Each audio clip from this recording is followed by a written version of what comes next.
what you want, say what you want. Say what you want, say what you want, say what you want. Say what you want, say what you want, say what you want. Say what you want, say what you want, say what you want, say what you want. Say what you want. Who's gonna save me? Who's gonna save me? Who's gonna save me? Who's gonna save me? Say what you want. Say what you want. Who's gonna save me? Say what you want. Say what you want. Say what you want. Who's gonna save me? Who's gonna save me? Who's gonna save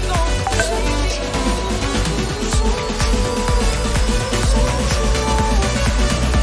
Who's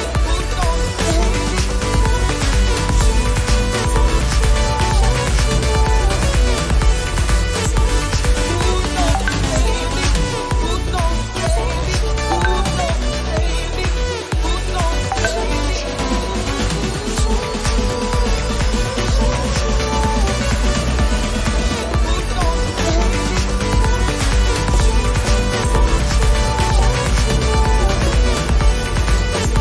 me?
Hello, everyone. Thank you for waiting. Today we went a little bit late. Thank you so much for waiting, and welcome to the third podcast, to the third BetaCast. First of all, let me start by introducing our guests. Our first guest is Luís Manuel, the executive board member at EDP Inovação, responsible for EDP Open Innovation strategy, including EDP Ventures, EDP Intrapreneurship initiatives, and the startup engagement programs Starter and Free Electrons. Thank you so much for our invitation, and thank you for being here. Hi, thank you. Thank you for having me. Now I'm going to introduce Pieter Waller. He's a serial entrepreneur and innovator, as well as a co-founder and CCO at Chargetrip, a smart navigation platform for electric mobility, one of the successful startups creating this year's edition of the Free Electrons. Thank you for being here. Thank you. Great to be here, man. And let me introduce our Mafalda from BetaI. She is actually the Open Innovation Program Director at BetaI, an experienced innovation consultant, worked with multiple sectors. Right now, she's focusing on creating the Global Energy Startup Program and making corporates and startups work. Thank you, novamente, Mafalda, for being here. So, I hope that everyone is there. I can see already with viewers. Just remember to share this with your friends in your networks, more people to watch this and to engage with us. Feel free also to ask questions during this podcast. Everything that you want to ask these guys, you can do it, and they will try to answer the best way that they can. So let's start by Peter. I have a question for you. We see that innovation is boosting in Portugal, and we have at the moment the Tech for COVID. That was a movement created to try to solve the tech problems during these COVID times. In that Dutch startup ecosystem, that is a very strong ecosystem. There are many initiatives happening throughout the year. How the situation looks like right now? What's happening in the Dutch ecosystem right now with all of this coronavirus stuff? Yeah, so this is around the fourth week that the entire country is working from home, like in most places in Europe. And what has happened so far is that obviously everyone is expecting a massive economic downturn. What our like national tech and startup platform TechLeap did right at the beginning was send around to the entire startup and tech ecosystem a really big survey to actually understand what the problems were that everyone in the tech sector was facing, which resulted in getting above the water the real figures of the problem. And they said that 50% of all the startups that they surveyed would be expecting cash flow problems within a month or three. That 65% of the VCs would be more cautious in investing. So everyone was certain of an immediately cash flow problem within this massive industry that employs around, I think in the Netherlands, around 60,000 people. And the government in the Netherlands, they were very quick and forthright to introduce a set of loans and tax instruments that would save a lot of small and medium enterprises a lot of money and keep money in the bank. But startups were it wasn't super relevant for startups or their business model because it was based on last year's revenue and actually the downturn in revenue that you would experience over the next 2 or 3 months. But if you are a very early stage startup, you don't have any revenue, or if you're a scale up, then a massive drop in revenue is actually going to kill your business equally because you have the burn rate and the cost rate that you're dealing with. So a number of VCs supported with TechLeap. They sent an emergency letter to the cabinet, and actually today it was announced that there was an additional measurement, especially targeted at startups and the tech scene, creating a facility of 100 million in bridge loan facilities for startups that would to really counter the COVID-19 crisis and the economic downturn that we will most definitely experience. So that's what's happening a little bit. Thank you. Thank you. Now, thank you for your answer, Luís. EDP is considered a corporation that is actively engaged in innovation initiatives, as you know. How was the experience of going remote?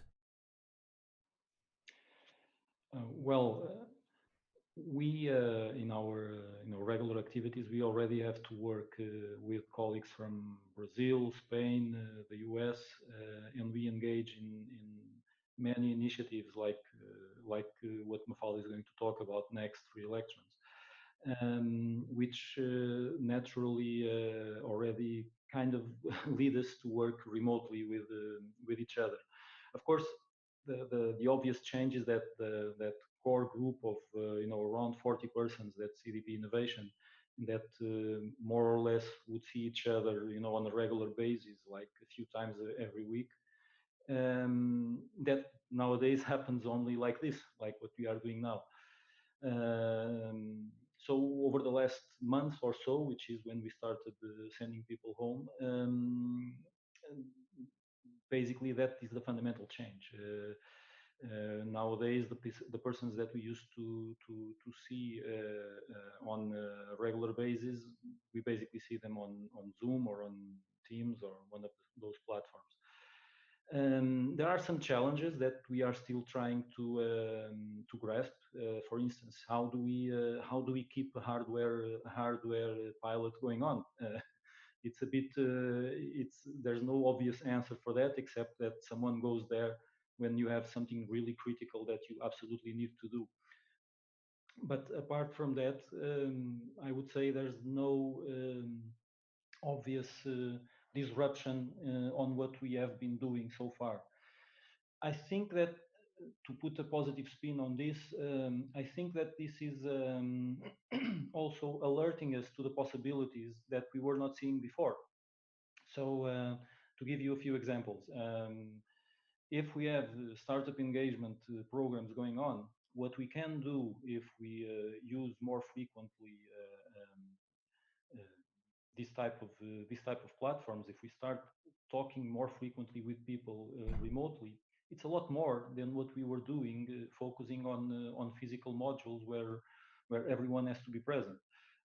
Another thing which is very important, we have this innovation road trips into Silicon Valley and more recently also into China.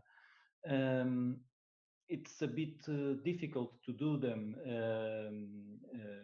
physically because it involves moving around some 10, 15 persons at the same time on one single place. But we are now starting to develop a way to do them remotely, and it's perfectly feasible. I mean, if even if you want to get a little bit of the physical experience of going into the electronics market in Shenzhen, you can Yeah. actually put a camera on someone and you just go with him through the market. It's not difficult at all. So I think there's all the problems that Peter is talking about, and these are going to be serious things. We know that.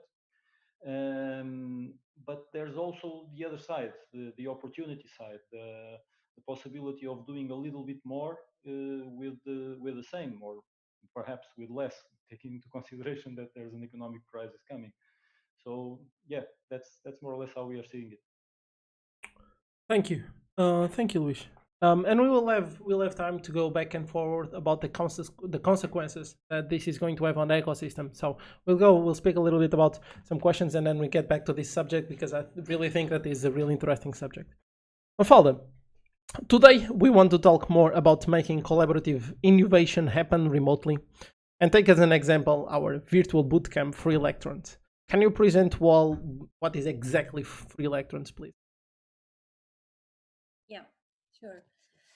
So Free Electrons is an open innovation program. It's an open innovation program that connects 10 of the largest utilities of the world. So they are really in different sides of the world, and they connect them with startups, with the best startups in the market. And the focus is on finding solutions, finding innovative solutions to help them tackle their challenges and their needs, and to make pilots with these startups, which is interesting. EDP is one of the utilities that are part of Free Electrons, and these difficulties around the hardware pilots is one of the things that we will need to consider this year. So it's a program that's been around for some years now. We are in its 4th edition. And it's really based in fostering relationships between the participants.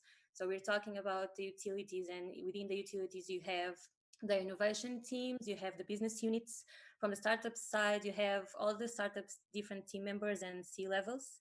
So in connecting them and fostering relationships between them, and this normally means setting up to 4 modules per year or per edition, for physical modules for people to get to know each other and to establish business connections.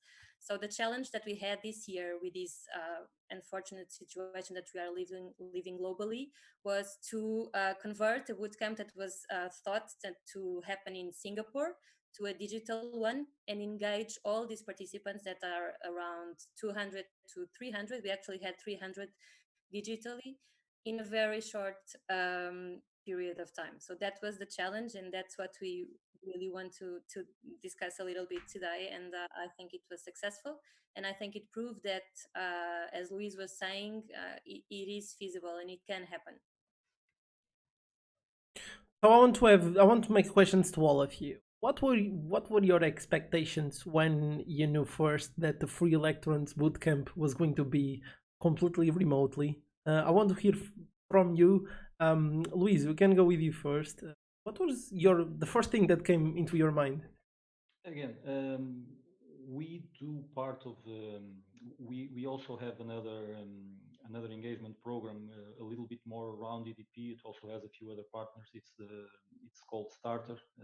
By the way, whoever is seeing this and wants to apply, please go to the Energy Starter.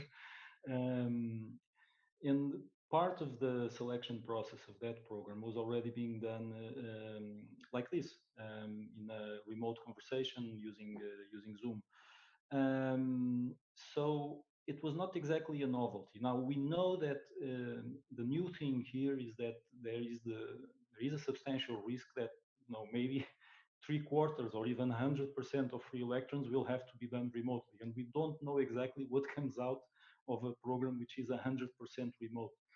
But we know that to have a substantial part of a program being done digitally is not a problem. You can still do a lot of stuff, and I mean, eventually at some point people have to meet, or Yeah. if not for anything else, to connect a PV panel to a battery, But besides that, I think you can still do a lot of stuff.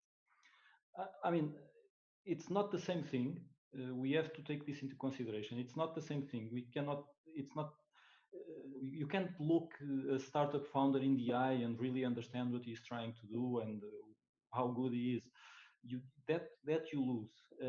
But there's also a few things that you can get in exchange for that. It becomes a lot simpler for you to involve more people from your organization. I mean, we have at one of these meetings, maybe it was a Chargetrip meeting, I'm not completely sure, because by the way, Chargetrip is part of Free Electrons this year. We have 29 persons on one single meeting. Now, that's not going to happen on a physical bootcamp. So there's advantages, there's disadvantages. It's a different way to do it. We need to learn how to make use of it. And there's one thing that I know for sure is that in the future, after this, we are going to be a lot better at combining, the digital experience with the physical experience. That I'm sure. Pieter, you want to give us, because you were one of the startups, Electrons, you want to give us the feedback when you heard the first time that it was going to be completely remote? Yeah, sure. We were very curious actually, because we were also part of the initial batch of free electrons last year, but then our solution didn't match that well with the different utilities. So we at um, Mafalda's advice, we applied again this year, and then all of a sudden the bootcamp turned from a physical experience like we had in Dublin last year to a digital experience. And what I remember from Dublin last year was that it was a lot of people. Like I don't know the exact number, but it felt like way over 150 people, and it felt like a very intense week in Dublin, full of meetings, full of seminars, full of different speeches, activities, getting to know people, talking about potential projects, getting to know the utilities. So we were very curious as to, so how would this play out digitally, and at such short notice as well. But what we overall came out of that experience was that the meetings that we had with the utilities were actually maybe even more functional, because it was digital. They were also slightly longer. I think last year they were shorter, and now we had 30 minutes of digital one-on-one meetings with each utility. Um, and it felt that everyone was very clear that this is the only way to understand each other, to meet with one another, and to get information across. We experienced them as super functional. What you do miss is connecting, obviously, on a social level, and especially what you miss is connecting with other startups. For instance, last year we connected with Chris and Nick from EV Energy, and we had a lot of fun with them. And that is what you miss, because that's also one of the upsides of joining such a program, is that you bond with other startups that are in similar positions, and you have a very similar experience as to start a company from the ground up, and you run through the same trials and tribulations. So that is something that you definitely miss. But overall, I was super impressed how smooth it went and how well it went to shift this to a digital bootcamp. Thank you. Mafalda, you want to tell us the experience of going full remote? Yes, how was that from your side?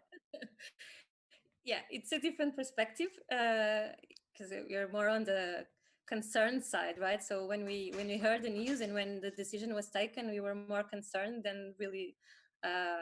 We didn't know what to expect and how we could do this, because this experience that Luís and Pieter are referring to, the physical bootcamp, is a very complete experience.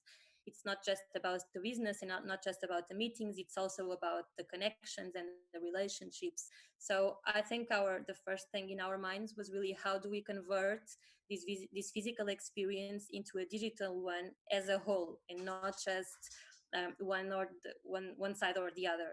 So the first thing that we had to make sure was that the business was going to happen. So we're talking about a lot of meetings. We're talking about more or less 300 meetings that happen in a week, in 5 days or less. So that's tricky when you're doing a physical bootcamp, but that's way trickier when you're doing it digitally and remotely, especially considering that we had over 30 countries here, over 10 time zones. We had 13 different time zones, so that was challenging, but we had to make sure that those would happen flawlessly, because the utilities had to connect with the startups and had to understand their value, could they solve problems together and make decisions at the end of the bootcamp. So that was critical. But one of the things that we were sure of is that Free Electrons is a program of people and of connections. So we had to bring this magic along. And of course, we couldn't have dinners together, and we couldn't go out and see the views of Singapore. But there were things that we could do, and we tried to do them. We tried to, as much as possible, bring this proximity and physicality to the bootcamp. Of course, it's not the same, and we felt it wasn't the same. I guess I felt that what Luís was saying a lot, the fact that you do see eye to eye, but you can't really understand the body language, and you can really understand people as a whole.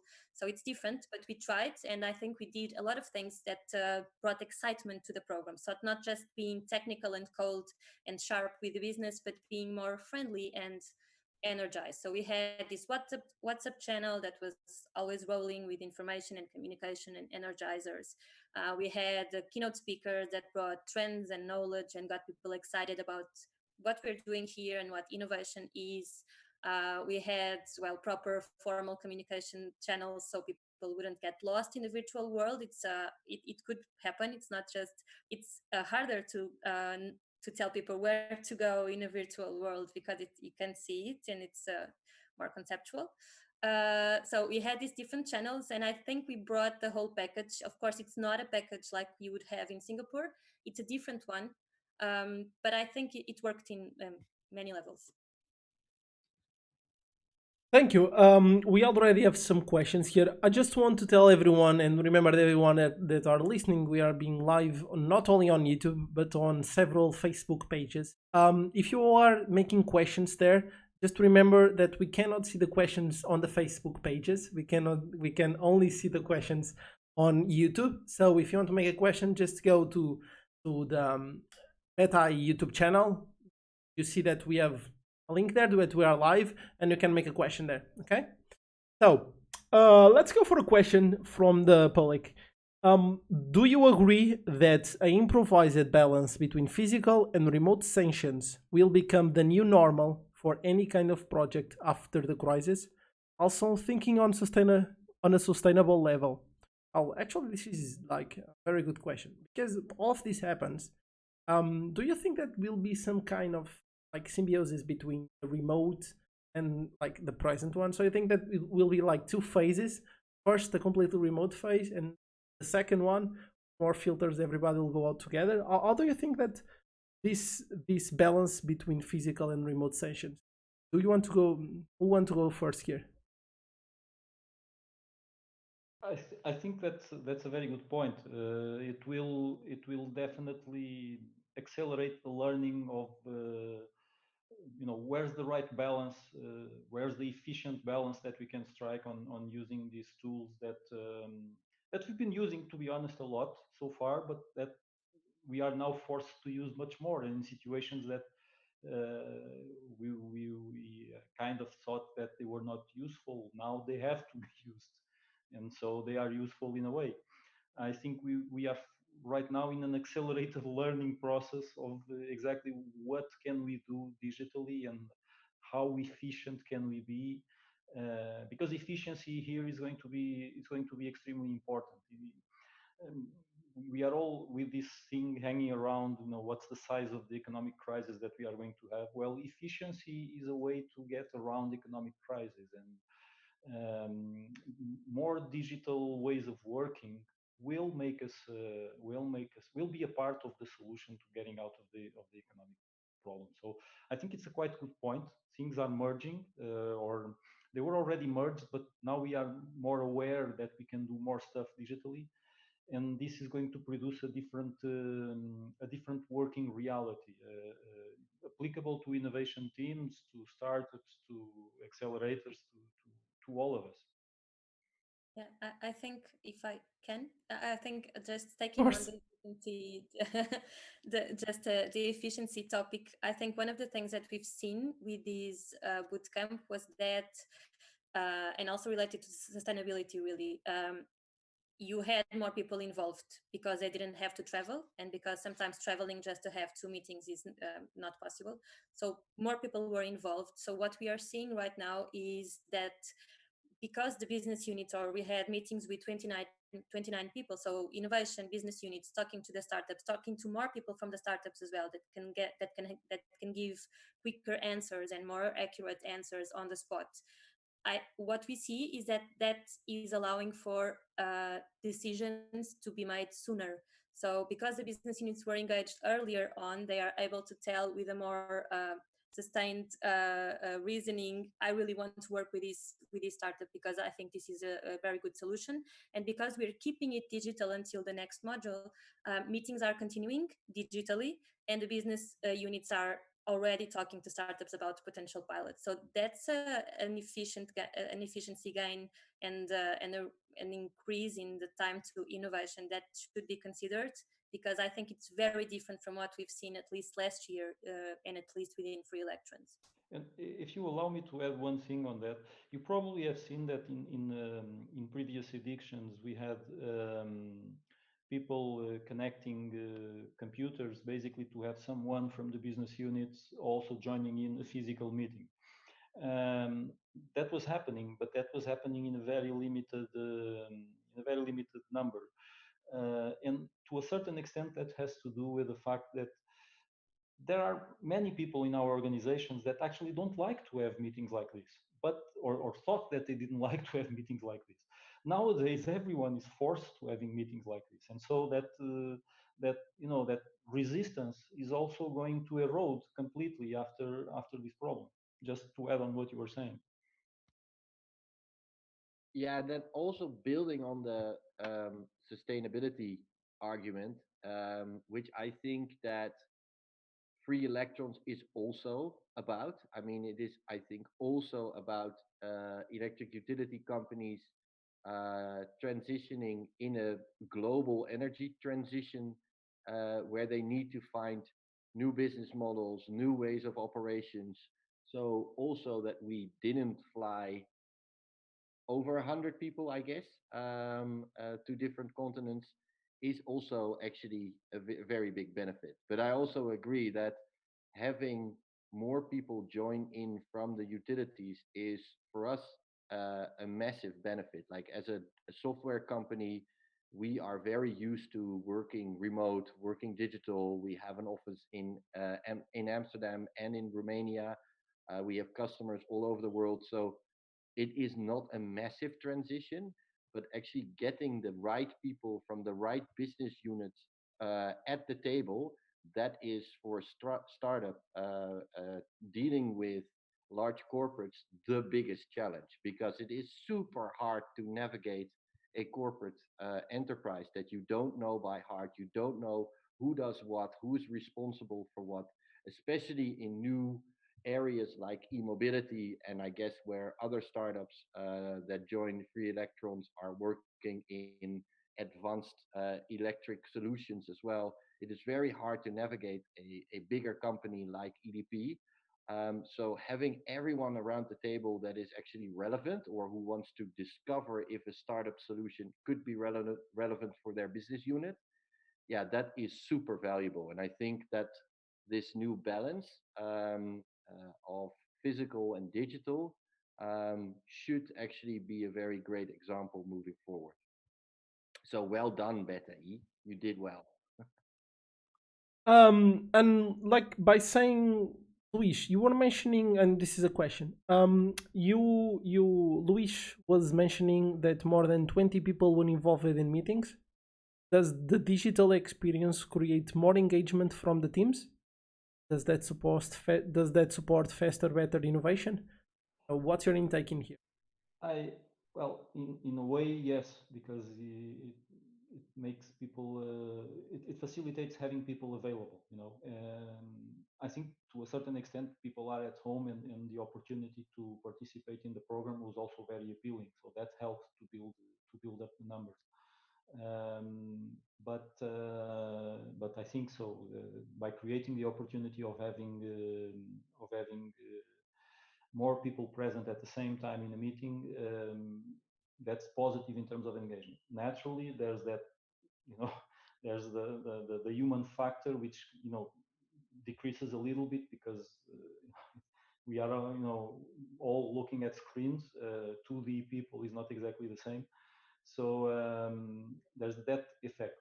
But again, if we in the future start to, you know, identify the best moments to use a physical meeting and the best moments to use a remote meeting, I think that the work is going to improve massively. We have this huge resource that we were just not using, and now we are using. Exactly, and just to reinforce what you said earlier, I completely agree with your point where there were some struggling of some people before this use Zoom calls and have the calls, you know, by Zoom. But now I really think that after all of this, when we arrange a meeting, even on the office, it will be like a Zoom call first, and we'll see if it's face to face. Look, and people that were resisting it, you know, nowadays they are stuck at home. They are, you know, either they go and take care of their kids or they go Exactly. to the Zoom meeting. So they'll go to the Zoom meeting. Exactly, and I think that's the one of the best intakes of all of this. I think efficiency will become more and more present on the meetings after all of this. So Francisco Ribeiro has a question. In your respective roles, how do you usually balance incremental versus disruptive change? Additionally, how does the role of external change, like the current crisis, affect the balance? Well, this is some questions on a big one, but okay, let's go with the first one. In your respective roles, how do you usually balance incremental versus disruptive change? Who wants to go first? Pieter, you want to go first here? Yeah. I think that over the years, I've come to respect incremental change more because I naturally lean towards probably more disruptive change, looking at bigger forces that impact industries, where people are going, what people actually want to do. I've been very like in prior to Chargetrip. I had several other companies, innovation agencies, startup, and I was always looking as to where are people going in the long term, and creating solutions for that, and that results often in pretty different solutions than the current state. And I've also noticed that getting people towards that long-term point on the horizon, and towards that radical change, requires multiple smaller steps and smaller incremental change. So um, you can have a good idea and you can be too early, which we experienced actually last year. We make software, navigation software specifically for electric cars, and last year most utility company, our um, solution was maybe a bit too geared towards a more mature EV market than most utilities were operating in at the moment in Yeah. free.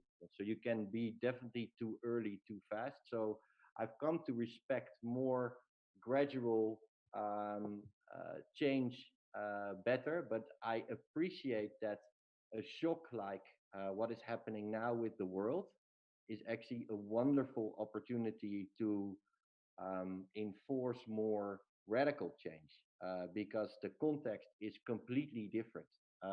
And there is a tremendous opportunity for us to come out of this crisis and start doing things different. That it shows problems with how we are currently operating. That for the first time, for instance, since World War II, in parts of India, you can all of a sudden see the Himalayas again because the air is clear. That I can, from my home in Amsterdam, look at a sky that doesn't have a gazillion airline stripes through it, which I know cause a lot of pollution. That in Venice, the canals are all of a sudden clear, that all over the world, air pollution has gone down. Yeah. So even though the oil price is at an historic low, it would be a tremendous waste of this one crisis opportunity to go back to the exact same way of operating as we used to do, and maybe think with all of us that, okay, can we operate on the same level of happiness, but maybe be a little less bad for the world. So, you know, it's also a great opportunity to enforce more radical changes, I think. Really nice opinion. And I completely. Luís, your opinion here? Yeah, sure. We so EDP Innovation uses the Innovation Horizons framework from McKinsey. So the Horizon 1, Horizon 2, Horizon 3 thing, where Horizon 1 is, you know, stuff that's adjacent to the core business, and Horizon 3 is really disruptive stuff, and 2 is in the middle. Um, we, as a unit, we are more. Our mission is to look more to Horizon 3 and a little bit of Horizon 2 stuff. Um, but naturally, what Pieter said makes a lot of sense. And in our interactions with the business unit, sometimes we have to compromise a little bit and go on, on a more stepped approach, with something that's useful almost immediately, and then going to the big picture, the really disruptive stuff that can come next. So that's more or less how we position ourselves. Our goal is to look for disruptive stuff.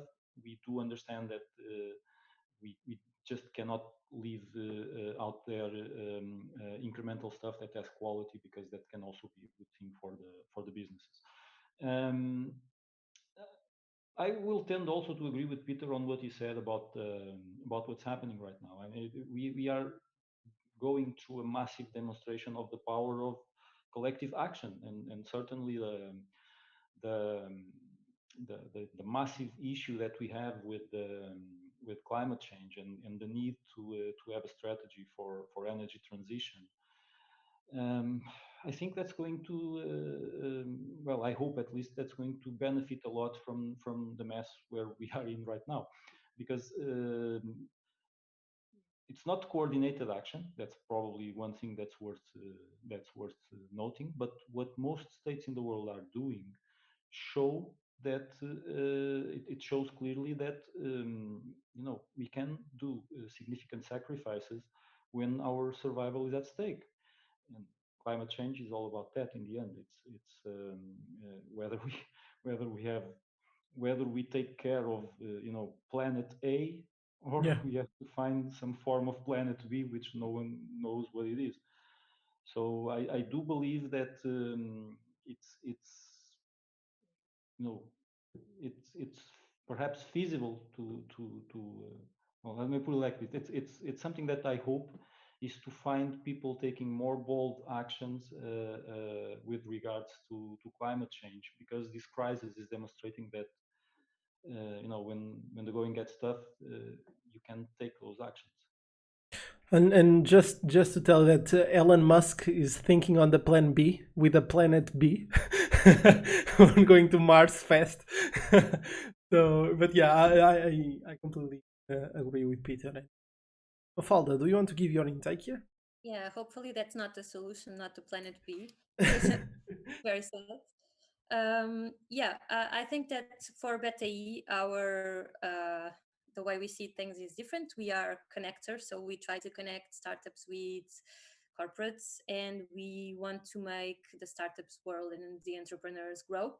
So we have this mission of making them grow. So I think we're very much, and taking on Luís and McKinsey's approach, we are very much focused in our H2, in our open innovation programs, for instance, for sure, because we really believe in how we are doing this and how this collaboration can work. We really want to the corporates and in free electrons, the utilities, to test out the solutions, to test them quickly, to test them the simplest way possible, and to understand if this is a solution that can be deployed afterwards in their companies. So we look into them. I think BetaE is a very disruptive business by itself, because it found that a collaborative innovation years ago was the way to go. So I think we actually disrupted the market in that sense. We're not alone, but we made it real. And in terms of the crises, I would say, and not really thinking of disruptive or incremental innovation, but thinking of innovation as it is and what it means. I think that sometimes people tend to think that innovation is like this beautiful and nice to have thing in companies that really it's not that necessary, and it's not the core of the business, and it's not that. But I think that what innovation is and what innovation is supposed to do is push businesses forward. And so I think that finding new solutions can mean, and especially in a crisis, it can mean reducing costs. It can mean finding new revenue sources. So it's super critical in a time where uncertainty is a reality, and when the core business is struggling.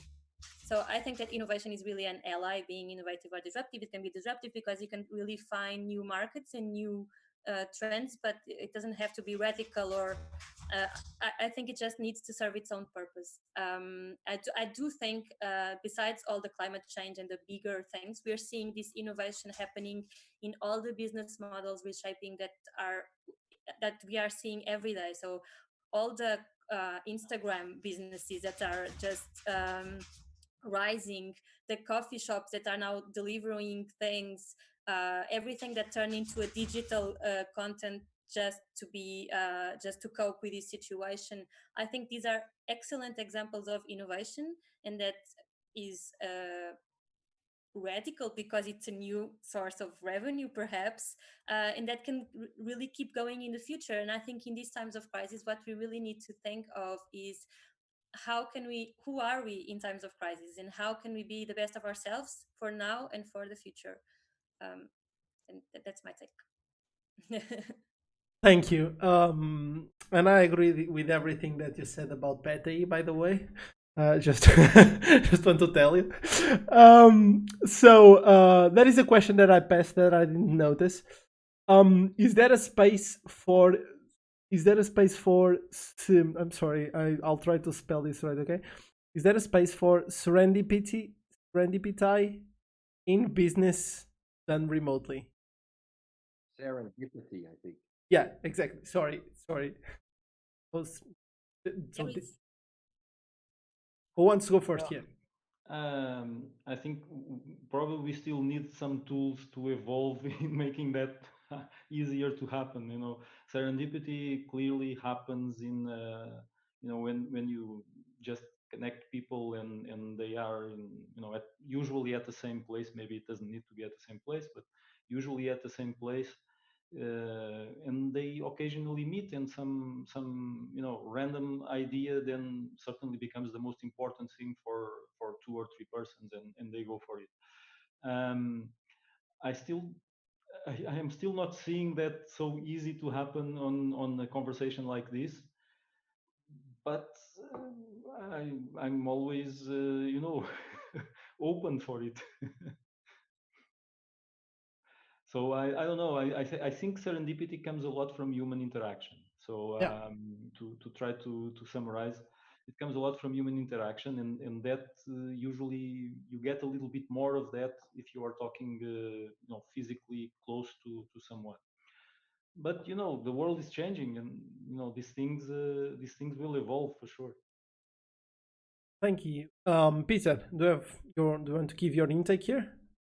Um, yeah, so in the physical world, when serendipity is really powerful, is when you meet someone and all of a sudden understand that you might be interested in the same subject or working on a similar problem, and you really didn't expect that. And I think it is super powerful when that happens in the physical world and in real life, and you're standing at a bar and you have a glass of wine, and this happens, and you have a great evening, and this is followed up by actual doing stuff together. And where in the digital world I see this happen the most is actually on platforms. For instance, for us, most relevant are LinkedIn and Twitter on a communication side, but also on for our developers on GitHub, where when you share the stuff that you are working on, and when you share also the problems that you are facing, or share the stuff that you have developed or invented or all of a sudden have an answer to, then also in the digital world, people find you and all of a sudden acknowledge and recognize that they are working on similar problems. And I think that one of the solutions to emulate serendipity in the digital world is actually by sharing the stuff that you are really working on and that you really care about. And people will find you, and you will find new connections that will bring you further. But also then be transparent about the stuff that you're struggling with, and be transparent on the way that um, things you will still need data for or need answers to. So it's not only about broadcasting how clever you are, but it's also about opening up on the stuff that you're struggling with. And usually there is an answer out there, and that would be my digital take on serendipity. Do you think as you were speaking, I was almost looking at it as something that changes a lot also as people change to a certain extent? Do you think that, as next generation, whatever letter we are going to attribute to the next generation, do you think that they will be even more prone to stuff like that? I think so. I think that um, looking at, I think when I started working, I made my first email address when I was at university. Um, my son of 10 has two email addresses, but he doesn't look at them. So it's already old technology for him. It's like a fax machine. Um, his distinction for the physical and digital is is very different from what I'm used to. I see my 7-year-old son during these weeks of lockdown having a blast with his friends playing Brawl Stars on God knows what kind of devices, and having a voice channel open on WhatsApp, and having a great time, and us just trying to keep them off the screens because we think they should play outside, but they can't really go outside because we're in lockdown. So I think yes, it will be very different, and the merging of the physical and the digital will become different, and it will become clearer what you need when and why. And it's not going to be either or; it's going to be and. So it's going to be a whole uh, a whole array of digital solutions mixed in with physical, and calling over the phone, and writing a letter from time to time, maybe, that will keep us afloat, I think. Thank you, Mafalda. Yeah, very quickly. I'm all for serendipity in the digital world because I've witnessed it. I think that it's obviously a frame serendipity because you can't really just be on the street, and it's different. It needs to be within a platform or some sort of frame. But I've witnessed that. We've done in our bootcamp, we've done these digital happy hours, and they were not very programmed. Some of them were more than others. In the last one wasn't really. So it was just we wanted to explore how people would behave informally, and if they didn't have a script to follow and no one to guide that script.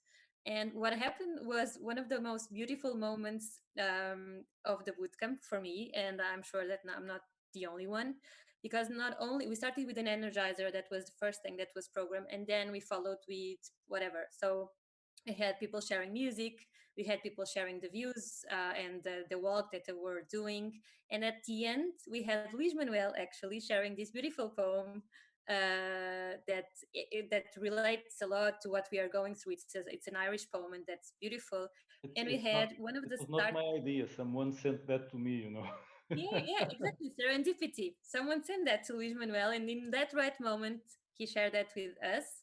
So we had one of the startups, Mala from Vintelligence. She read the poem beautifully, and it was one of the best moments. So it was a connection moment, really, and it was a serendipity moment because we understood that we had a lot in common, and actually the poem was a lot about that as well.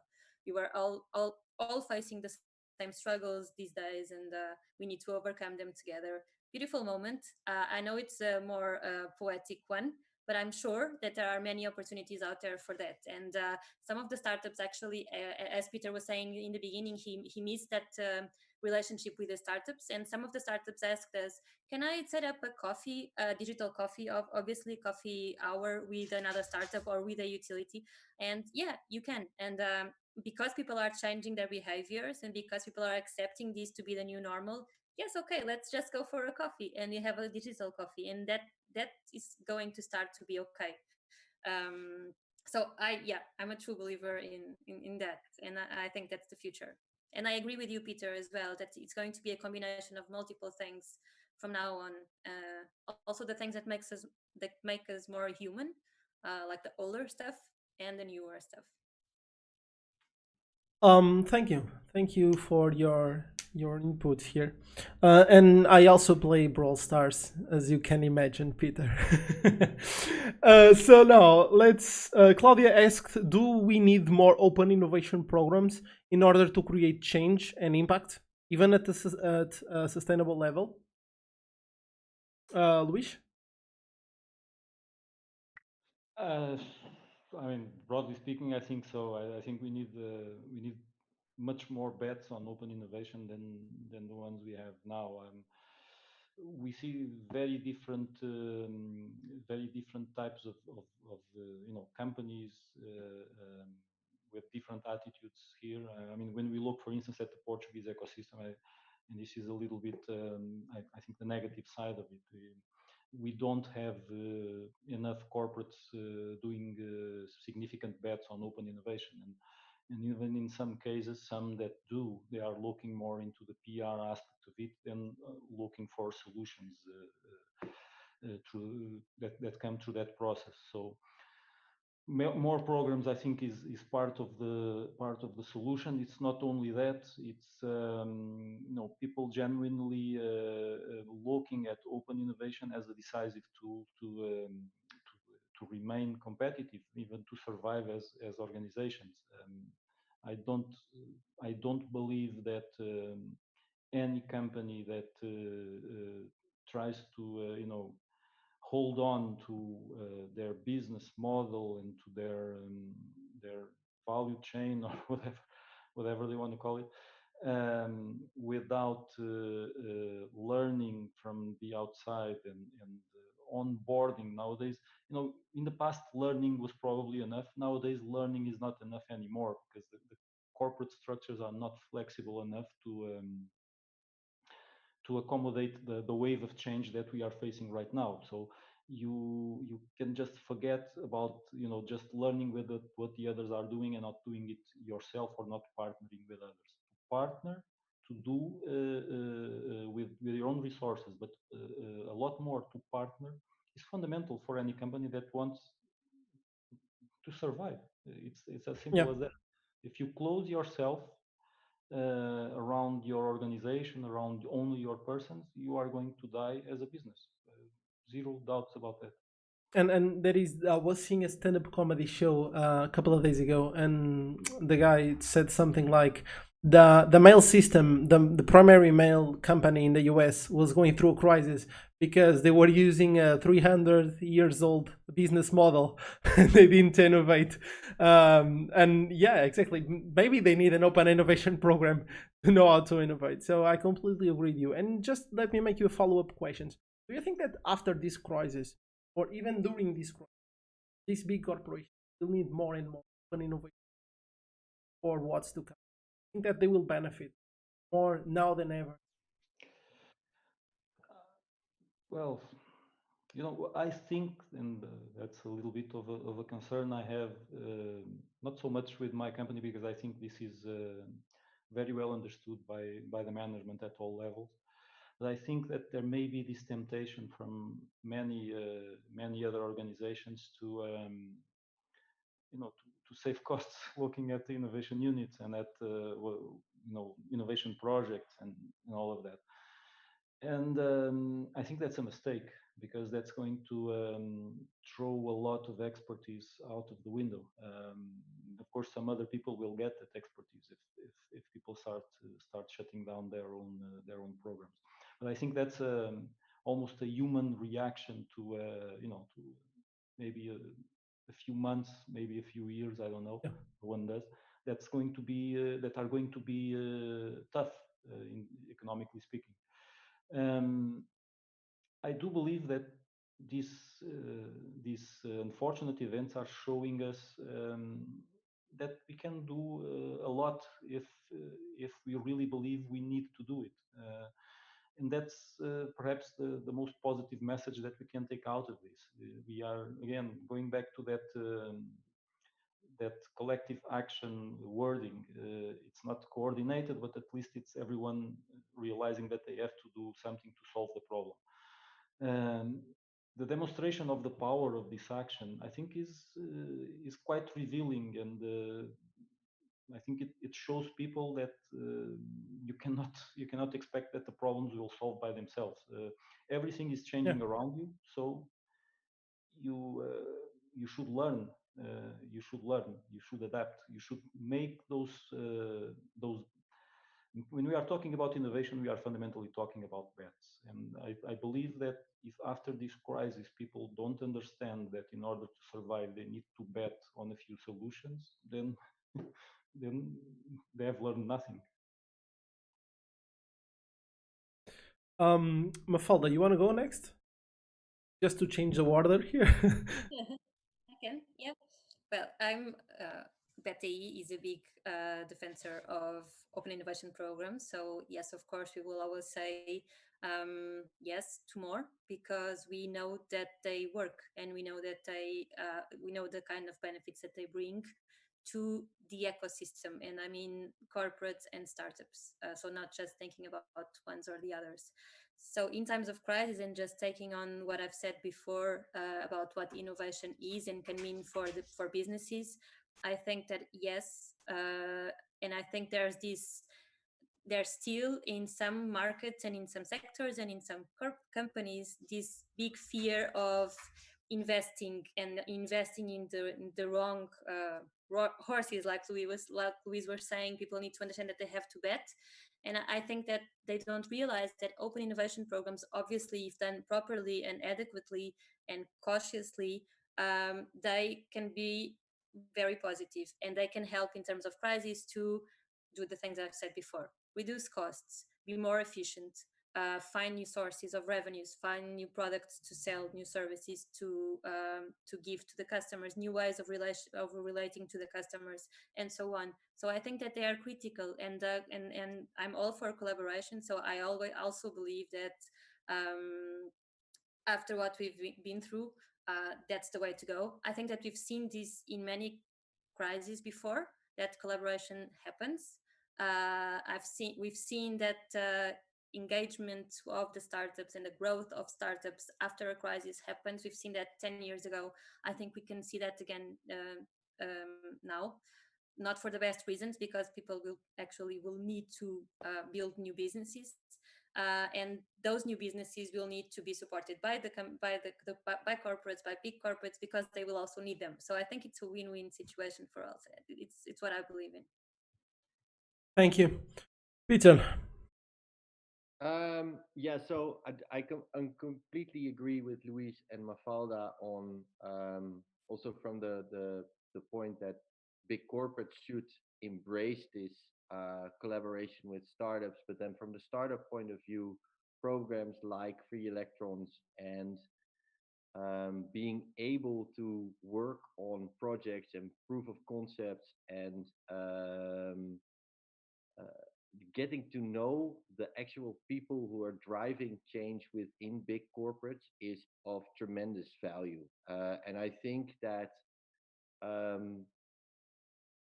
as a startup, you have an initial idea and you think that you have found a problem where you believe that you can actually create a solution for, but you also need your customers. You need people who believe in your solution and help you along the way, because you are doing this with a couple of people in an office, working night and day, investing all your money, but you're doing this on also a lot of assumptions that you think you know what your customer needs and what, for instance, big corporates also needs, but you don't understand that complete picture because you just don't have it, because you're there in your, well, let's say your garage office. So working in real life with big corporates and their different departments and understanding their real life problems and how to improve your solution to fit within their world is of tremendous value. And I hope that more corporates understand this, because when they do, I think it creates a lot of synergy, both for corporates and for the startup scene, because they need those customers. Thank you. I'll ask the question that is this: how do you try to foresee this disruption potential, the disruption potential of innovation / technology and so on? Are you making new scenarios for the future, given this extreme situation? How are you going from it? So does anyone want to go first here? Yeah, so for us, it was really looking at our costs and trying to see if we were spending money on things we really didn't need, and if we could keep cash flow under better control than we were already having. However, we are also seeing on a commercial side that we have potential business leads and qualified leads putting projects on hold. but at the same time, I'm also having completely new conversations with people I wasn't having a couple of weeks ago. So for us, it was. We believe that in the short to midterm, it will have effect on our revenue, by which we need to keep costs under control, and we've done everything to align there. But we also see that in the long run, we still believe that the switch to electric mobility will be happening, and especially with bigger corporate clients, you see that ball has started rolling, and that is also a little bit keeping rolling. So it seems Yeah, for now. Maybe if I look back at this in 12 months' time, I thought, God, how could you have said this? But for happens to now, it looks everyone. for now it looks like it's still going ahead with especially with bigger customers. Does Mafalda or Luis wants to give their input here? Luis? Do you want to go, Mafalda? I can. I think this question came from BetaE, so I think that I'm not the what they're looking for, but I can tell you, obviously, this is disrupting our business as well. We've done it all, I think, looking into the costs, and also we're more focused in how this is going to affect our clients. We're a service company, so looking into listening to our clients and really understanding how we can shift the products that we have and the services that we have, and come up with new products and services. And I think we are an innovation company, so we should be taking this as an opportunity to really um, build new products that can be adapted to the market, to the needs of our customers right now, to any kind of different targets that we didn't explore before, making sure that our mission is fulfilled, and we keep building the innovation ecosystem. And that's Yeah, it. makes sense. Look, on our side, there's this immediate, I would say, shorter term concern around the companies in which we have invested. Also around a few projects that are a little bit more sensitive in terms of of what's going on right now in terms of either cash needs or its application gets significantly disrupted because of the decrease of activity that we are Yeah. facing. Just for you to have an idea, we could be talking about a decrease of around 15% in power consumption, broadly speaking. It's relevant. Yeah. Even if residential consumption is increasing, by the way, the overall consumption is not. Um, Just Luis, how much is residential increasing? I don't have those numbers, but it must be increasing a lot. I see that on my power bill. Yeah. We all see it. Since I start streaming, I'm waiting for the bill to come. Yeah, it's a lot more kilowatt hours. Not twice as more, but maybe 50% as more on my user profile at least. How does that translate into the overall household here in Portugal or in any other country? I don't know. I would love to have those numbers. Um, but in terms of the short-term scenarios, there are these concerns. So we've issued a number of recommendations to the companies in which we have invested. Cash is king at this moment. So whatever you don't need to spend, don't spend it. That's fundamental. There are more difficult issues with companies that were in the middle of a fundraising process. So that's a difficult situation because investors are a lot more defensive right now, and we have a few of those, and we are trying to make sure that everything goes smoothly. I think the most interesting part of that question is what we don't know. And to be honest, yeah, we do work with some scenarios, but we don't know what's this going to what type of change is this going to cause in the future to come. Um, I certainly we are certainly challenging people to think about that and to think about the opportunity. So, for instance, we know that for the startups, and Peter was touching that issue. For the startups, this is a relevant moment in terms of business development because you have more time and you know that people have more time and you can try to connect with more people during this period. it could be a good way to, once the crisis stopped, for you to develop a few extra sales, to hopefully more than compensate what you have lost in the period. But in terms of the impact that this is going to have structurally in the, for instance, in the power sector, it's very hard to predict at this point. I think I want to believe that sustainability will continue to be a priority. That we want to use this in a positive manner and not in a detrimental manner towards the goals that many countries, companies, and people have committed to.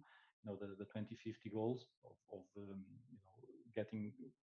basically getting rid of carbon emissions, or getting to a carbon neutral position, better speaking. It's not completely clear at this moment how is this going to affect technological developments that we need to achieve those goals. I do think I'm an optimistic person. So I do think that this is showing us that we can do a lot if we just realize the risks, because what was done in a few months is massive. Of course, it has consequences. It has economic consequences for sure. But if you put on the balance,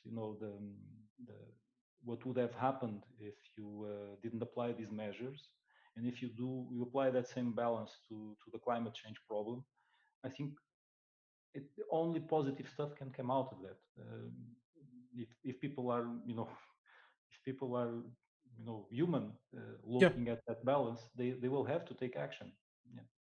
And I think that is also just to justify why I still think that people don't take climate change so serious, because it's because it's going for so long and it's a long-term situation, and this is like in a couple of months we're all going to have a huge problem if we don't act like right now. I think that if the message gets out that this is like now, this is the now, we are there. I think that I completely agree with you that the message will pass. I'm still hoping for someone to discover a connection between climate change and COVID-19. that will be will be awesome. Now they are making connections between the 5G towers and COVID, so they are still not there yet.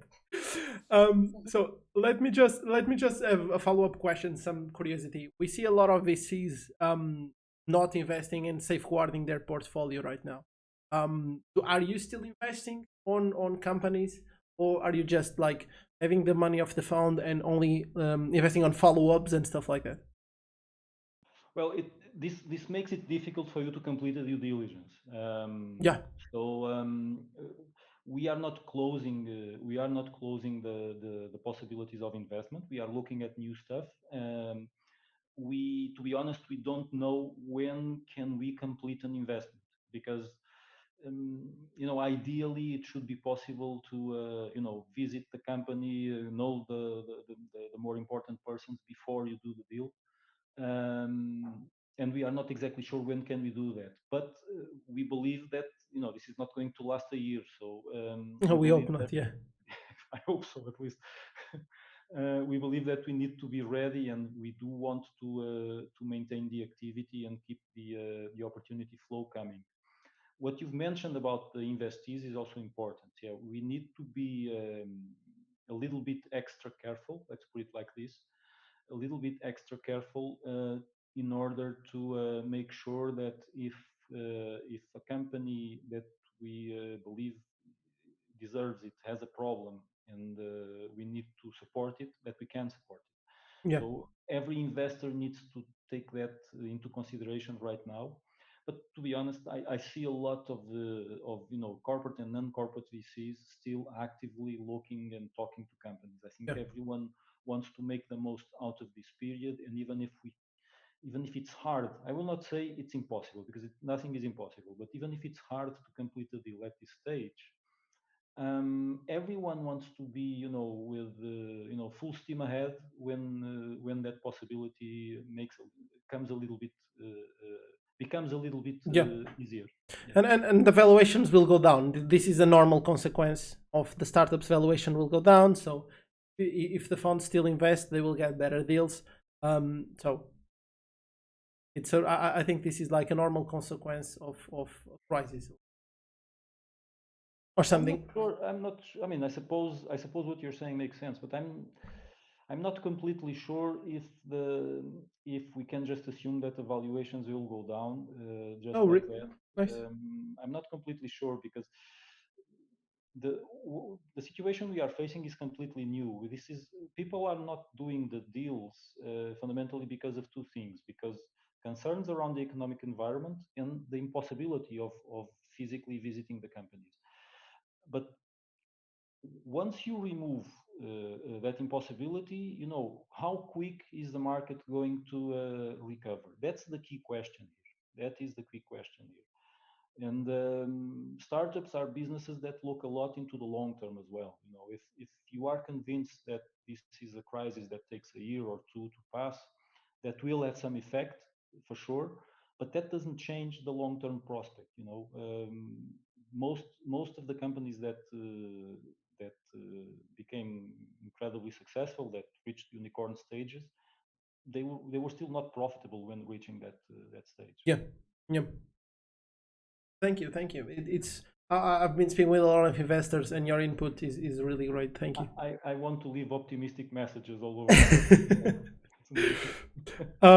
So Peter, so do you want to give your intake here on the first question? Like, how do we try to foresee? We're speaking like I just got lost because we start speaking about investment. Help me a little bit here. We were talking about about the Anna question, Mafalda, right? Yeah, I think we did that. Yeah. I think we are missing one that's in YouTube from I think Daniela. Yeah. Okay. Let's go for Daniela Basile question.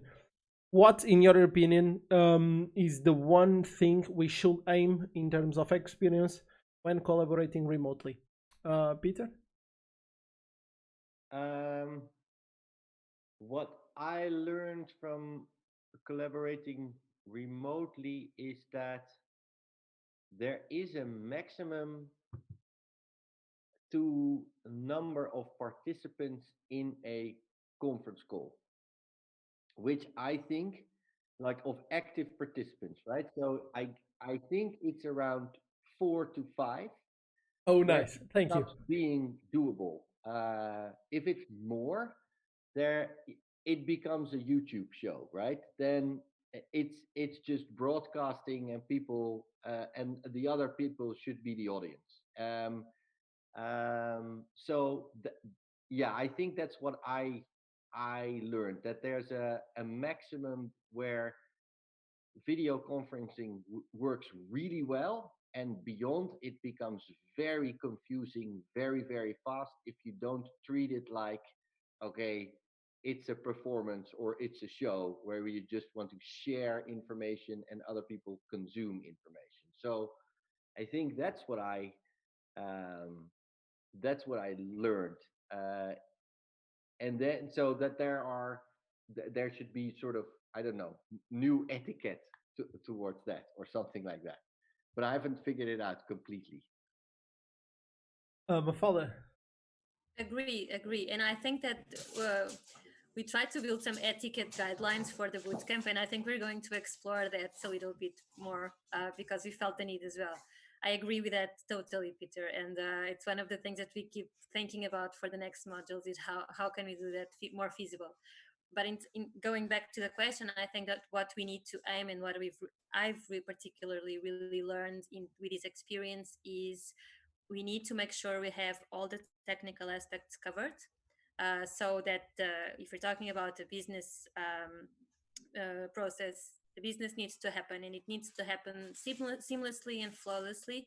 But I think that these digital experiences really require us to not forget that we are humans and that we need a human touch. So everything that can help improve that human connection, being it technical or being it an outside process, outside things that can help foster this connectivity and it helps to be as human as possible within the digital world. Thank you. Luís, you want to say something? I think they said it all. I fully agree with what Mafalda and Pieter said. Nothing else to add. It's just that realization of something that we already knew, which is you can do stuff like this. Yeah, you can. So, we are getting to the end. I'll ask all of you, Luís, Pieter, and Mafalda, what you are going on like right now in your companies, the programs that are active, the message that you want to pass in the end. And yeah, I'll give you 2 minutes each to speak a little bit about your things that's going on. And then we will close the podcast. Who wants to go first here? Pieter, you want to go first? Yeah, sure. So what we are working on is I'm actually sitting in my new office, which we were moving towards in the middle, like in the first week of the lockdown in the Netherlands. So it's half finished, and there's a lot of boxes around me.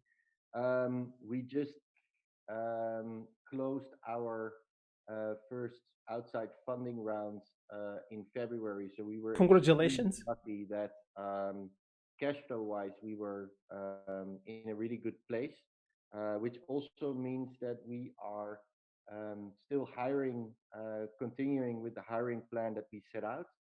So over the last 3 weeks, we have onboarded 4 new people.